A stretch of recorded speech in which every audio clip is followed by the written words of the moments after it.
शर्मा है। मैं doctor Pushpraj classes में फिजिक्स का पीजीटी टीचर हूं। मैं आपके सामने एक 12th क्लास का फर्स्ट चैप्टर इलेक्ट्रोस्टैटिक्स की आपको वीडियो लेक्चर में भेज रहा हूं। बच्चों, सबसे पहले 12th क्लास पढ़ने के लिए अपन ने 11th क्लास के अंदर पढ़ा, मैकेनिक्स पढ़ी, डायनेमिक्स पढ़ी, काइनेमेटिक्स पढ़ी, थर्मोडायनेमिक्स पढ़ी। ये सारी चीज़ों का अपन अध्ययन कर चुके हैं। हम आपको 12th क्लास का इंट्रोडक्शन फिजिक्स का देते हैं। इंट्रोडक्शन में हमारे पास सबसे पहले स्टडी अबाउट चार्ज। हम 12th क्लास के अंदर सबसे पहले इलेक्ट्रोमैग्नेटिज्म के बारे में स्टडी करते हैं। पूरी टोटल जो इलेक्ट्रोमैग्नेटिज्म है वो 12th बेस्ड है। बच्चों, आज हम आपको इलेक्ट्रोमैग्नेटिज्म के बारे में बताने जा रहे हैं। पूरा 12th का चैप्टर, पूरी 12th की बुक जो है हमारी इसी पे बेस्ड है और इसी का हमें पूरे में स्टडी करना है। इसको हमने बच्चों दो पार्ट में डिवाइड किया गया। फर्स्ट, सबसे पहले इलेक्ट्रोमैग्नेटिज्म जो होती है वो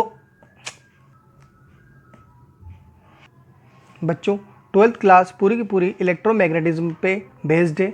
इलेक्ट्रोमैग्नेटिज्म का मीन्स होता है कि ये जो है पूरी की पूरी स्टडी जो है अबाउट चार्ज के बारे में है। चार्ज जो है, चार्ज के आधार पर इसे हमने दो पार्ट्स में डिवाइड किया गया। First electrostatics, second electrodynamics. सबसे पहले इलेक्ट्रोस्टैटिक्स। इलेक्ट्रोस्टैटिक्स का मीन्स क्या होता है बच्चों? देखो, इलेक्ट्रो मतलब होता है चार्ज और स्टैटिक का मतलब होता है एट रेस्ट। अर्थात फिजिक्स की इलेक्ट्रोमैग्नेटिज्म की जो इलेक्ट्रोस्टैटिक है, इलेक्ट्रोस्टैटिक्स इलेक्ट्रोमैग्नेटिज्म की वो ब्रांचेज है जो स्टडी करती है किसका? जब चार्ज रेस्ट पोजीशन में होता है।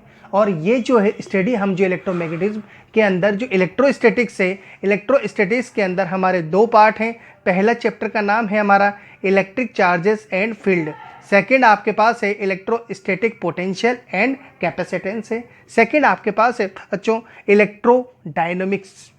इलेक्ट्रोडायनेमिक्स, इलेक्ट्रो का मीन्स है चार्ज, डायनेमिक्स का मीन्स होता है, डायनेमिक्स हमने 11th क्लास में भी पढ़ा हुआ है। डायनेमिक्स के अंदर हम मोशन की स्टडी करते हैं और साथ में उसके कॉजेस की भी स्टडी करते हैं। तो इसका मीन्स क्या हो गया कि इलेक्ट्रोडायनेमिक्स फिजिक्स की वो ब्रांच है जिसके अंतर्गत चार्ज की मोशन की स्टडी के साथ साथ उसके कॉज की भी स्टडी की जाती है। और हमारे पास इसमें चैप्टर नंबर 3 जो करंट इलेक्ट्रिसिटी है, 4th आपका मूविंग चार्ज एंड मैग्नेटिज्म है। फिर इसके बाद अगला चैप्टर आपका आएगा मैग्नेटिज्म एंड मैटर आएगा। फिर आपके पास इलेक्ट्रोमैग्नेटिक इंडक्शन आएगा। फिर आपके पास आएगा अल्टरनेटिंग करंट आएगा। Electric charge. अब अपन पढ़ते हैं बच्चों इलेक्ट्रिक चार्ज। इलेक्ट्रिक चार्ज के बारे में शुरुआत में कोई अपन अभी तो इलेक्ट्रिक चार्ज के बारे में जानते हैं, पर पहले के ज़माने में कुछ नहीं जानते थे।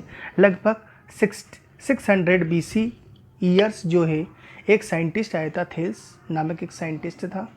उसने क्या किया, सबसे पहले प्लास्टिक के स्केल को लेके, प्लास्टिक का स्केल और का पेपर ऑफ पीसेस को एक दूसरे पे रखा तो पर वो एक दूसरे से अट्रैक्ट नहीं हुए। लेकिन जैसे ही उसने क्या किया, सबसे पहले उसने हेयर के जो है प्लास्टिक के स्केल को सूखे बालों से, ड्राई हेयर से रगड़ा। रब करने के बाद उसने जैसे ही कागज़ के टुकड़ों के पास लेके जाता है वो कागज़ के टुकड़ों से चिपक जाते हैं। इस बेस पे ये रिजल्ट निकाला गया कि जब भी दो नॉन कंडक्टिंग ऑब्जेक्ट को आपस में रब किया जाता है तो उनमें चार्ज इंड्यूस हो जाता है। ठीक है। फिर इसके बाद अगला साइंटिस्ट आया, गिलबर्ट नामक साइंटिस्ट आया। उसने बोला कि जब भी दो नॉन कंडक्टिंग ऑब्जेक्ट को रब किया जाता है उस स्थिति में एक ऑब्जेक्ट दोनों पे ही स्टैटिक चार्ज इंड्यूस होता है। फिर उसके बाद बच्चों फ्रैंकलिन आया। फ्रैंकलिन नामक साइंटिस्ट ने बताया कि जब भी दो ऑब्जेक्ट्स को आप रब करते हो तो एक ऑब्जेक्ट क्या करता है, नंबर्स ऑफ इलेक्ट्रॉन गिव देता है अर्थात गिवन करता है, दूसरा उतने ही इलेक्ट्रॉनों को लेता है। जो नंबर्स ऑफ इलेक्ट्रॉन देता है वह पॉजिटिव चार्ज लेता है और जो नंबर ऑफ इलेक्ट्रॉन लेता है वो नेगेटिव चार्ज ग्रहण करता है या एक्सेप्ट करता है। ठीक है। जैसे फॉर ग्लास रोड को अगर मैं सिल्क रोड से रब करता हूँ तो जो ग्लास रोड है उस पर पॉजिटिव चार्ज आता है और सिल्क रोड पर नेगेटिव चार्ज आता है। ठीक, ये चीज़ें इसमें बताई गई। अब अपन बात करते हैं चार्ज के बारे में। चार्ज क्या है?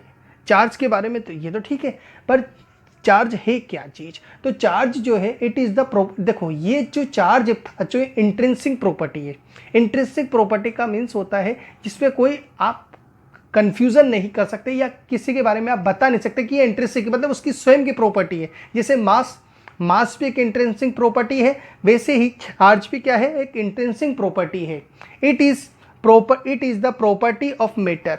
देखो चार्ज के बारे में अपन ने यहाँ पर लिखा हुआ है, it is a property of matter due to which matter experiences electric and magnetic effect. कि वो जो आपके पास जो चार्ज है उसी से क्या होता है, एक्सपीरियंस करता है, किसका, इलेक्ट्रिक या मैग्नेटिक फील्ड का एक्सपीरियंस करता है। फॉर जैसे एग्जांपल अपन अगर सिंपल वे में बात करें तो एक बैलून है, बैलून को हमने क्या किया, हमने जैसे ही उसे ड्राई हेयर से रब करके दीवार के पास लाओगे तो अट्रैक्ट होकर आपस में वो चिपक जाता है। तो इस बेस पे हम कह सकते हैं कि उसमें कौन सा फोर्स हुआ, इलेक्ट्रोस्टैटिक फोर्स हुआ। अब आपके पास ये इंट्रिंसिक प्रॉपर्टी मैंने बता चुका हूँ। इसका जो सिंबल है बच्चों, इसको हमेशा क्यू से रिप्रेजेंट किया जाता है। यूनिट इसकी क्या होती है, कूलाम होती है। डायमेंशन क्या होगा, हम जानते ही हैं बच्चों कि चार्ज जो होता है करंट इनटू टाइम होता है। तो करंट की क्या लिखते हैं, ऐसे यूनिट में एम्पियर होती है और टाइम की टी होती है। तो इसकी जो डायमेंशन होगी बच्चों वो क्या हो जाएगी, A1 T1 हो जाएगी। अब अपन बात करते हैं टाइप्स ऑफ चार्ज। बच्चों हम एक बात जानते हैं कि जो चार्ज है, चार्ज में हमेशा क्या किया, चार्ज जो होता है उसके अंदर हमेशा जो एवरी मटेरियल जो है मेड अप ऑफ एटम होता है। और हम जानते हैं कि स्ट्रक्चर ऑफ एटम के अंदर नंबर्स ऑफ जो इलेक्ट्रॉन होते हैं नेगेटिव चार्ज पार्टिकल हैं और प्रोटॉन जो है पॉजिटिव चार्ज पार्टिकल है। प्रोटॉन क्या है, पॉजिटिव चार्ज पार्टिकल है। और हम ये भी जानते हैं कि एटम के अंदर क्या होता है, numbers of proton numbers of electron के इक्वल होते हैं। तो अर्थात क्या हो गया कि numbers of positive charge equal to क्या होगा, नंबर ऑफ नेगेटिव चार्ज। तो नेट चार्ज क्या हो गया, जीरो। तो एटम क्या है, इलेक्ट्रिकली क्या है, न्यूट्रल है। पर जो चार्ज है, अब जब न्यूट्रल है, कोई भी एटम जब न्यूट्रल होता है तो या तो आप उससे इलेक्ट्रॉन ले सकते हो या उससे इलेक्ट्रॉन दे सकते हो। अगर हम उससे इलेक्ट्रॉन लेते हैं तो नंबर्स ऑफ इलेक्ट्रॉन, जब आपके पास आपने क्या किया, उससे इलेक्ट्रॉन लिए हैं तो क्या हो गया, लैक्स ऑफ इलेक्ट्रॉन हो गया। लैक्स ऑफ इलेक्ट्रॉन होते ही उस पर कौन सा चार्ज आएगा, पॉजिटिव चार्ज आता है। जब नेगेटिव चार्ज में क्या होता है, जब उसे जितने इलेक्ट्रॉन दिए हैं उतने ही आपके पास क्या एक्सिस ऑफ इलेक्ट्रॉन हो जाते हैं और उस पर क्या आ जाता है, चार्ज, नेगेटिव चार्ज आ जाता है। तो आप ये कह सकते हो कि टाइप्स ऑफ चार्जेस, 2 टाइप्स के चार्ज होंगे, पॉजिटिव चार्ज, सेकेंड होगा नेगेटिव चार्ज। जो पॉजिटिव चार्ज होगा उसके अंदर हमेशा लेस ऑफ इलेक्ट्रॉन होगा और उसके पास अगर आपके पास जो नेगेटिव चार्ज है उसमें गेन ऑफ इलेक्ट्रॉन्स होगा। और हम जानते हैं बच्चों लाइक चार्ज ऑलवेज क्या करते हैं, रिपल्स करते हैं। जैसे पॉजिटिव चार्ज को रिपल करेगा, नेगेटिव चार्ज को रिपल करेगा।